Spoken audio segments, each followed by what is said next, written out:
రెడ్డి ముఖ్యమంత్రి అయ్యేందుకు ప్రజా ఆశీస్సులు అందివ్వండి. రాష్ట్రంలో ఏ ముఖ్యమంత్రి చేయని విధంగా ప్రజలకు అనేక సంక్షేమ పథకాలు అందించిన ఘనత రాష్ట్ర ముఖ్యమంత్రి వైఎస్ జగన్మోహన్ రెడ్డికే దక్కుతుంది. ముఖ్యమంత్రి గారికి ఓటు వేసే విషయంలో తప్పు చేస్తే ప్రజలు తీవ్రంగా నష్టపోయే అవకాశం ఉంది. పిఠాపురం ప్రజలతో పాటు రాష్ట్ర ప్రజలకు ముద్రగడ బహిరంగ లేఖ.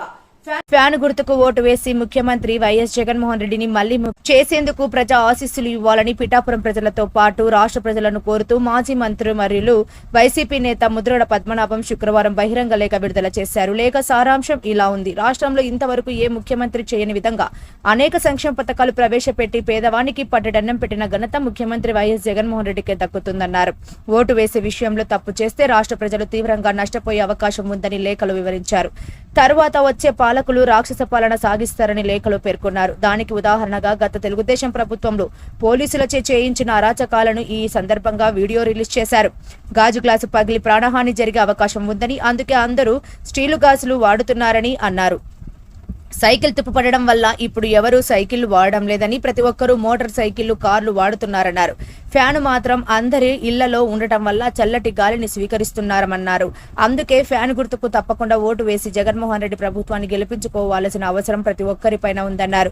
గత 5 సంవత్సరాలుగా బీజేపీ తప్ప కూటమి పార్టీలు సముద్ర గర్భంలో ఉన్నాయని, ఆ పార్టీలను శాశ్వతంగా సముద్ర గర్భంలో ఉండిపోయేలా ప్రజలు తీర్పు ఇవ్వాలని ప్రాధేయపడుతున్నారని లేఖలు వివరించారు. ఈ కార్యక్రమంలో గణేశుల రాంబాబు, గణేశుల లక్ష్మణరావు, ముద్రగడ అభిమానులు పాల్గొన్నారు.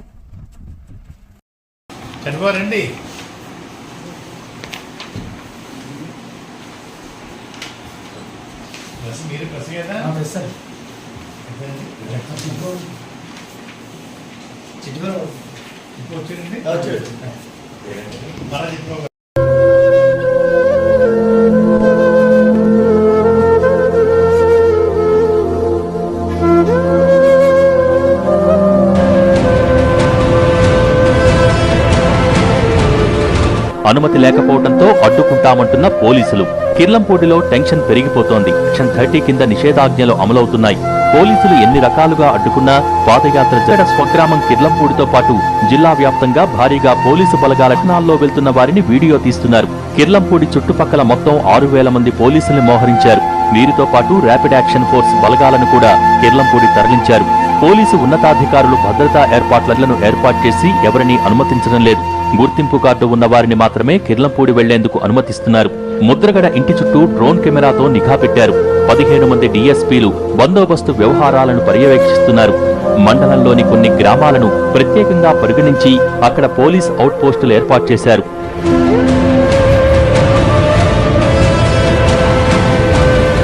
పాదయాత్రలో పాల్గొనే అవకాశం ఉందని భావిస్తున్న కావ్యాత్మక ప్రాంతాల్లో చెక్ పోస్టులు ఏర్పాటు చేశారు.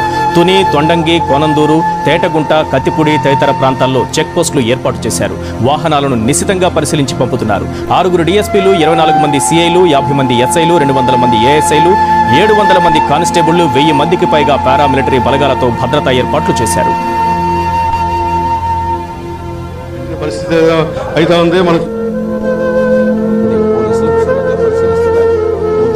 ప్రధాన ద్వారం వద్ద బారికేడ్లు ఏర్పాటు చేశారు. పోలీసులు వలయంగా నిలబడి ముద్రగడ ఇంట్లోకి ఎవరిని అనుమతించడం లేదు. పై స్థాయి అధికారులు సంప్రదించాకే బంధువులు లోపలికి పంపుతున్నారు.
ఎక్కువ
ముద్రగడకు ఫ్లూయిడ్స్ ఎక్కించుకునేందుకు డాక్టర్లు ప్రయత్నించారు. నిరాకరించడంతో బలవంతంగా చికిత్స అందించబోయారు. దీంతో తలను నేలకేసి కొట్టుకున్న ముద్రగడ దీక్షకు భంగం కలిగిస్తే ఆత్మహత్య చేసుకుంటానంటూ బెదిరించారు.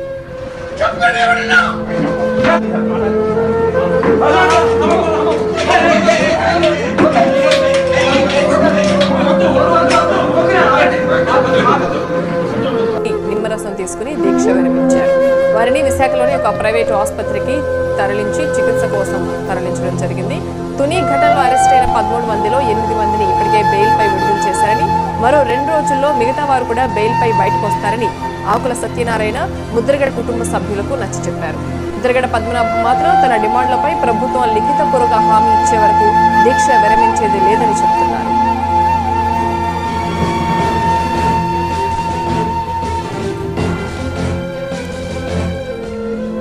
ఇదే సంబంధించి అప్డేట్స్ మనకు రాజమండ్రి నుంచి శేషు అందిస్తారు. శేషు చెప్పండి, ముద్రగడ దీక్షకు సంబంధించి అప్డేట్స్ ఏంటి, ఆయన హెల్త్ కండిషన్ ఎలా ఉంది? ప్రస్తుతానికి ముద్రగడ ఆరోగ్య పరిస్థితి నిలకడగానే ఉంది.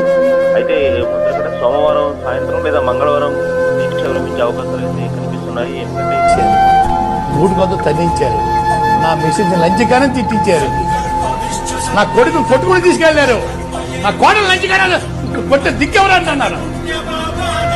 ఇంకేం చేస్తామండి, ఇంకేం అప్పుడు ఏం పెడతామండి? ఇంత అవమానం చేసిందని మళ్ళీ మేము దరఖాస్తు పెట్టుకోవాలా? ఎందుకు పెట్టాలి సార్? సమాధానం మాకు గౌరవం లేదా? మాకు ఎవరా హక్కులు? మాకు లేవా హక్కులు? వంటవాణి అనాథము అనే భావించి అనాథం కాబట్టి 3 పదవులు పడతారు, లాంటి పడతారు, లంజిల్లా తిడతారు, లంజగొడక తిడతారు. ఇంకో ప్రశ్న, మేమన్నా లంజిలు పుట్టాము అని కూడా నాకు ఏడుతున్నా సార్. నా భార్యని నేను లంచాన్ని పుట్టి వెళ్ళలేదు సార్. ముఖ్యమంత్రి గారు పోలీసు చేత లంచం తీసుకొచ్చాడు సార్. ఎంతవరకు సొమ్ము సార్? నా భార్యని ఈ రోజుకి నేను లంచాన్ని పెళ్ళలేదే. పోలీసు చేత లంచం తీసుకుంటారా సార్? సబ్బు సార్ ఇది.